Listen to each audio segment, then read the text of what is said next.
नाही खाए खोवा मेवा नाही मिसरी मलाई,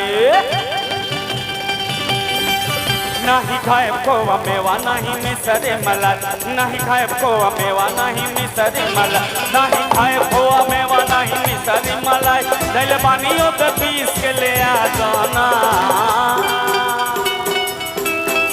गणेश के मम्मी, गणेश के मम्मी बस पावर भांग खिया दाना। गणेश के मम्मी बस पावर भांग पिया दाना। राउर भांगिया बधेर पिसत पिसत होला दे, राउर भांगिया बधेर पिसत पिसत होला दे, राउर भांगिया बधेर पिसत पिसत होला दे, राउर भांगिया बधेर पिसत पिसत होला दे।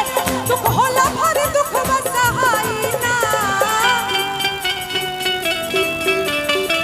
ए गणेश के पापा, ए गणेश के पापा हमसे ही भांग पिसाई ना, ए गणेश के पापा हमसे ही भांग पिसाई ना।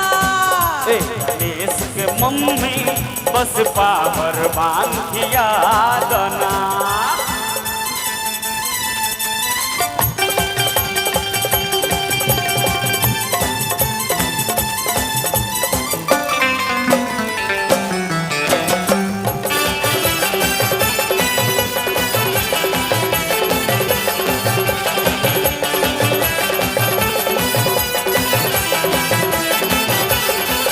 नहीं खाए खोवा मलाई मिसरी,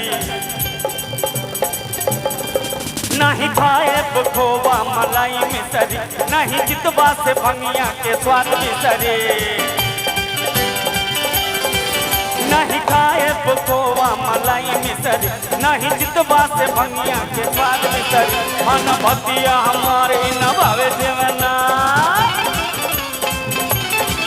मन भतिया हमारे न भावे देवना, मन भतिया हमारे न भावे देवना।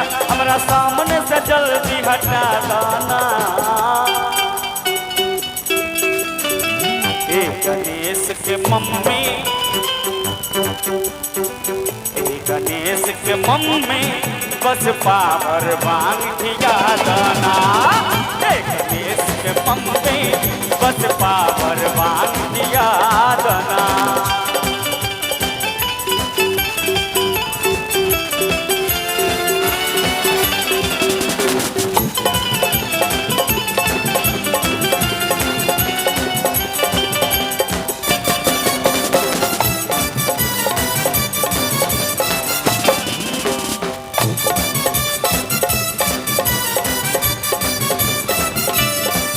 चाहे राजी होई चाहे होई नाराज, हंगिया पे सब न सुन ली रोवाला। चाहे राजी होई चाहे होई नाराज, हंगिया पे सब न सुन ली रोवाला। जन करी आँख लाल करे हमरा को खाया, जन करी आँख लाल करे हमरा को खाया।